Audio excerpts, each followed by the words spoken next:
3 games of hoops on a Tuesday night. Playoff hoops, my favorite kind of hoops.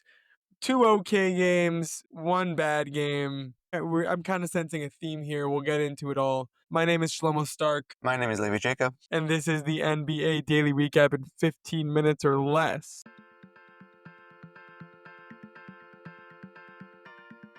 Levi, how are you?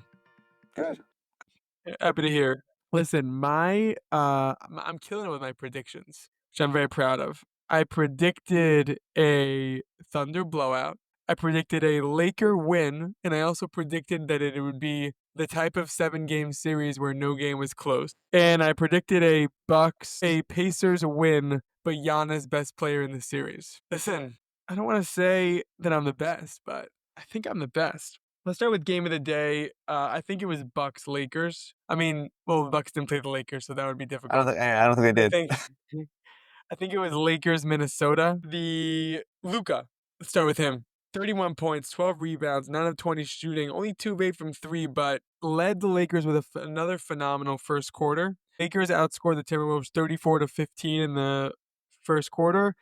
And since then, never really trailed. I think Minnesota at one point cut it to 9. That also ironically happened to be the final score. But 9 was the closest they ever got. LeBron was great and was just good in key moments. The Timberwolves, it feels like McDaniels is going to be the factor. When he's right, they look amazing. When he's not right, they're very beatable and score 85 points.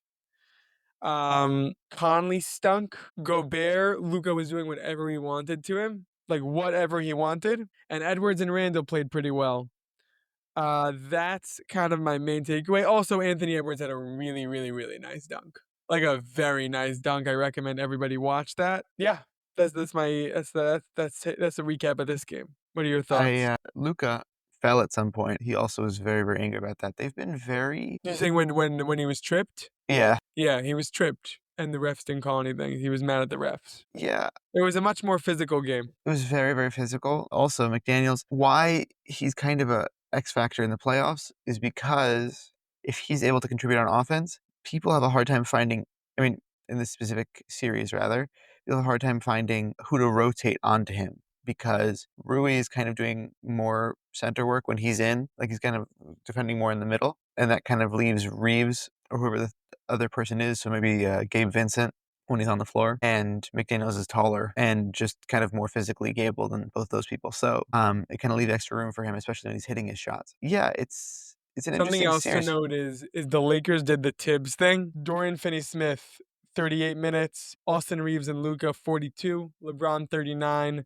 Rui, 34. And then everyone else had like 9 minutes, 7 minutes, 6 minutes. And Gabe Vincent had 19 minutes. But he's pretty much like, JJ was just like, these are my guys. I'm not doing anything different. We'll see if that changes in game 3. But I don't he think it's, did that's what he did with his minutes. He basically played 5.5 guys. yeah, I don't think he's gonna switch it up that much. I think that, to be honest with you, they're like, who are gonna play, like Jackson Hayes? You know, like they don't have much depth, unfortunately, to get into. Occasionally, maybe someone, maybe Dalton Connect will have a good game at some point. Who knows? But like, it's not. The Timberwolves are a serious team. They're a serious team. They're a competitive team. It's going to be really hard for them to find other players to play in, which is not ideal for a first round series. Yeah, the Mark Williams thing is really crazy because they could really use him. It's the kind of a bummer. Like I wish they had him. It would make it like so. They would really be like a much more of a. They might be like the second best team in the West if they had him. Yeah. Okay, next Pacers Bucks. So this game,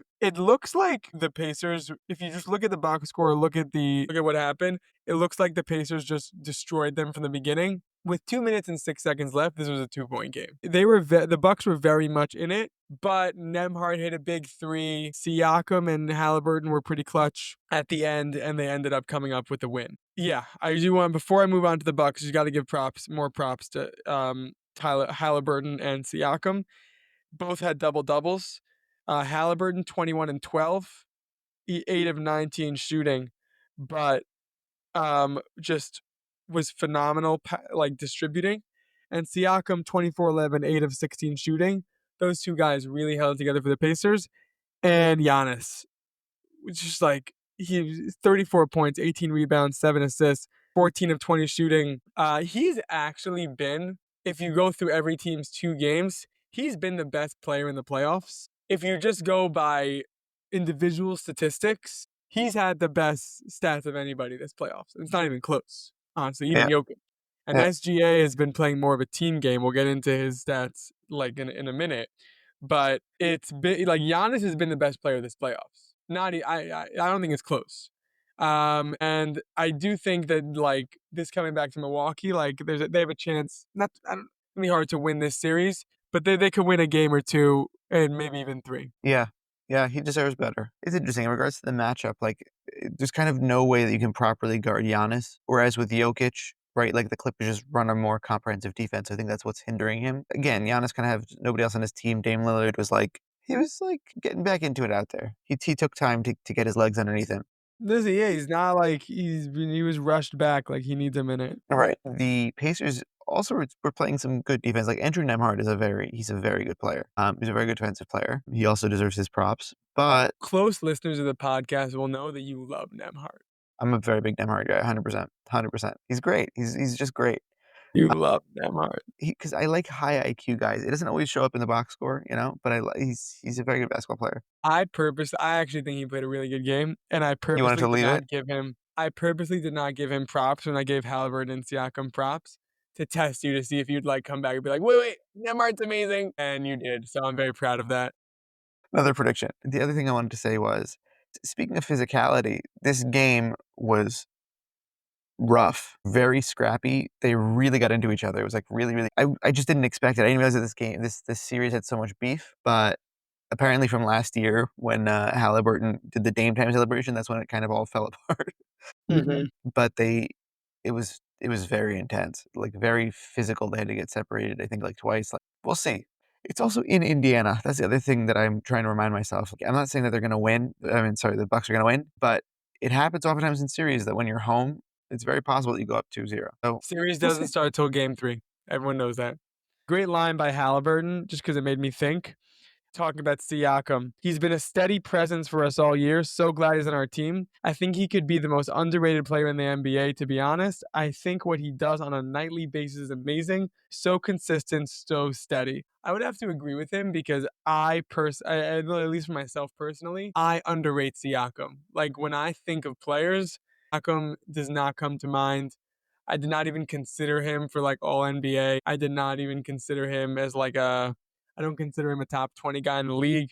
I'm not sure he is, but I do agree that he is underrated. I don't rate him enough. You know what? I think, to be honest with you, like he was an all-star this year. When he got named to all-star, I was like, that's right. Like, I like finding guys who are kind of like who are kind of outside the spotlight. When he was named an all-star, I thought that was exactly correct.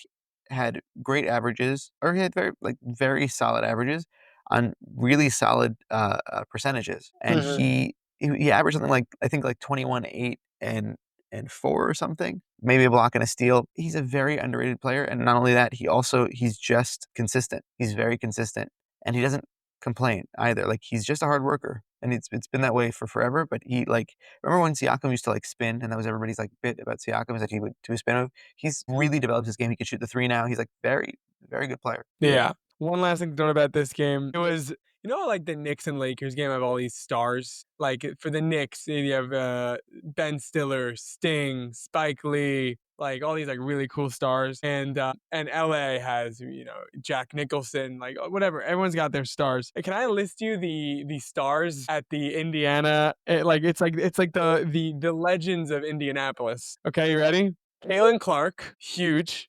Big Fever fan. Reggie Wayne, Super Bowl winner. Indianapolis 500 champion Marcus Erickson, and former Pacers legend Lance Stevenson. These are the top 4 celebs at the Pacers game. It's just so funny, like how some of these games have like giant stars, but like these small markets, like these like Pacers, like we're laughing, but like Pacers fans love Lance Stevenson more than New Yorkers love Ben Stiller.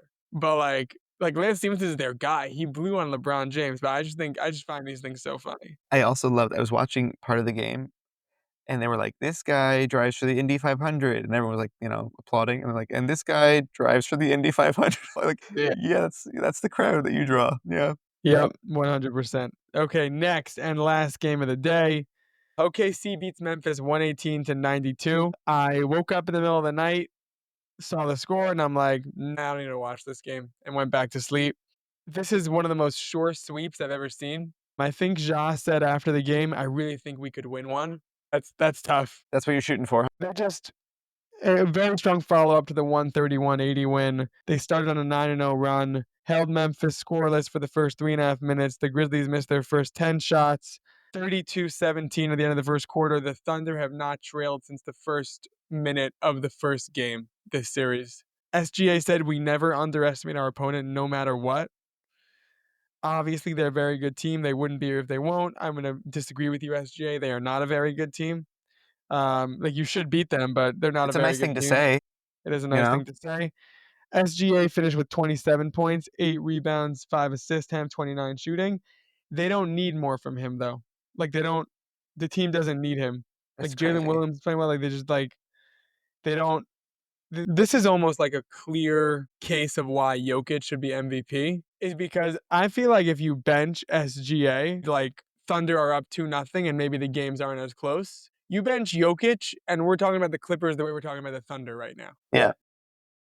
I think that I is like a great case for MVP. yeah, it's dude, it's so crazy because first off, through the first 2 games, I think Jalen Williams has been the notable player, like the MVP of this series specifically. Mhm. It's so weird because I don't know to tell you that I've been watching these games. I don't know to tell you that the Grizzlies defense has been so insane against SJ compared to other teams that have played them this season. He just hasn't played so well the first 2 games. I mean, he still had 27 points, but it was on 34% shooting. Like, you know what I'm saying?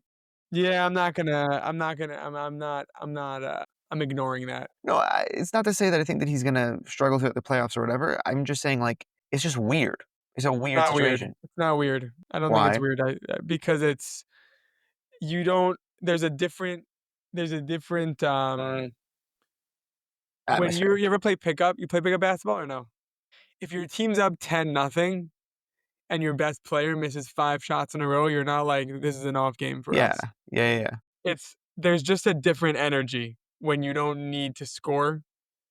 When you're the best player and your team's up 20, it's not like it's just different. Right. I think this is to be fair, I think this is their version of like the Celtics thing of having, being like, here you go, Peyton Pritchard, here's the ball, go score 20, Yeah, it's almost like he wants to get his team like, this is a great it's great that Jalen it's great for the Thunder that it's Jalen Williams right now all because right. he's getting some moments to shine. Like, Yeah. they're gonna need him when the Clippers shut down SGA for real, and then they say, "Jalen Williams, do what you gotta do." What's interesting to me also is the fact that I think that there's no clear with the Celtics, there's like much more meteoric stars that you talk about. I mean, whatever, but I'm saying Jaylen Brown, for example. That time I remember it was Jaylen Brown, not Jalen Green. Jaylen Brown, for example, right? Like whenever you're not talking about Tatum, you're going to you know, a number 2, a number 3, whatever. With the Thunder, you're like, it could kind of be any of these guys. Like sometimes Dort hits like 7 threes, you know?